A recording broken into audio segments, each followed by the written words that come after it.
Claws up, bear down. Everybody, I'm on vacation. Birds are chirping, early morning, girls are still sleeping. It wasn't going to do much, but I'm telling you what right now, there's an article you need to go read, so I'm going to link it. It's on the Bears website about Gervon Dexter. Gervon Dexter. Guys, I'm going to get it right. I will eventually. I love Big Dex. I'm so excited for him. I'm telling you right now, he's going to be one of the top 3 techs in the league. He's going to be a disruptor. He's put in the work this offseason.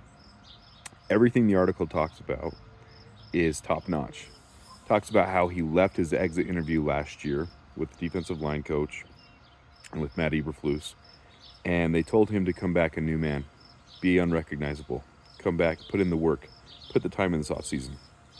And it talks about how he spent time with Montez Sweat and Jalen Johnson setting goals and putting the time in. And I'm telling you, Montez Sweat is having a lingering effect. There's so many things about Ryan Poles and the decision he made to get Sweat and how it was such an impactful decision because a vet that's disciplined like that can really set the tone for the entire team. Well, that's true here.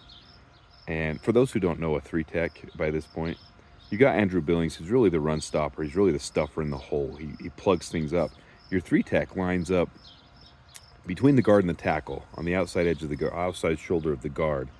And his whole goal is to shoot that gap, to go right between the gap. And I think most people understand this, but just to explain it, to become a disruptor, to really disrupt the play, to get pressure on the quarterback and cause sacks. You want sacks out of your 3 tech. And Jalen Carter is a fine 3 tech. But the more this goes on and the more you see about Gervon Dexter this offseason, the work he's put in, if you haven't seen, go look on social media, go look on X, go look at his body. And congrats again, Big Dex got married yesterday. Changing his whole life, everything's positive, moving in the right direction for this man. And I love all these success stories, putting his life in order. And this offseason, back to the whole Jalen Carter thing, I think Ryan Poles really made the right decision. Nothing wrong with Jalen Carter. I hope he has a great career, but you hear the mental things with him, and I'm not going to spread any negative there because who knows, how his mental makeup is. But you see Gervon Dexter's mental makeup, and this guy putting in the work in the offseason, even down to doing a 3-stage approach. And I'll link the article in the description on the Bears website because it's really worth, it's a short read, really worth the read, but impactful. So much information inside of it. And everything from going from a college season, 12 games, to an NFL season, 17 games is huge. That's a big adjustment. That's one of the biggest reasons rookies have to adjust in their first year. Well, he left from his exit interview and meeting with Montez Sweat and Jalen Johnson, and the first couple weeks just focused on his body, just focused on acupuncture and yoga and Pilates and getting things right and healing.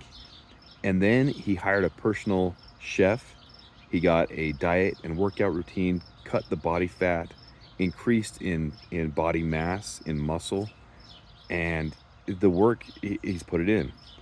And then coming back to OTAs and minicamp, the resounding thing that you hear is that everyone says he's confident. And Eric Washington, the Bears defensive coordinator, says he has a swagger about him that makes him look like he belongs, that he knows he belongs. So he's going to go from getting 30, 40, 50% of reps last season. He's going to be the dominant mainstay on this team. And I plan on doing a full video on him. I'm on vacation this week, and it'll probably be closer to when training camp starts that I get that out. But Gervon Dexter is, to me, the crux of this defense. And you hear that all the time, how the 3 tech is the important part of Matt Eberflus's defense. Well, I think they found him. I think they really did, and I think he's being undervalued by the league. I don't think Bears fans feel that way. I think Bears fans realize what they're getting in Big Dex, and it's going to be fun to watch that come into fruition. But you already hear about it in OTAs and in training camp so far, that he has a swagger about him, and he's calm and humble, but he's put in the work, and it's showing.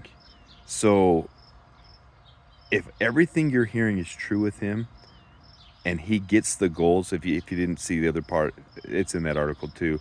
The goals, like Caleb Williams on his phone lock screen, I think it's actually on his notes app, he has certain goals. And one was 8+ sacks. And for a 3-tech, you found your 3-tech if that's the case, and that would have led the team last year other than Montez Sweat. And then he wants 15 tackles for loss. That would have led the entire team. He wants a Pro Bowl selection and to be All-Pro. I mean, those are huge goals, but they're all obtainable. And that's huge to me, that he's putting in the work, he's prioritized, and I mean, a second rounder isn't like making buku billions of dollars. I mean, they're making a decent amount. I mean, he's making more than you and I are making, but it's not like he got paid like a first overall pick, like Jalen Carter, even at number 9. So to be able to invest in yourself, to hire a personal chef, to put things in order and to prioritize, to cut down on the body fat, to get the mass, the muscle mass, and then to show up with a swagger to camp, I'm excited to see what it holds. I'm excited to see what this guy does. So I think you guys should all be on board with the Big Dex train.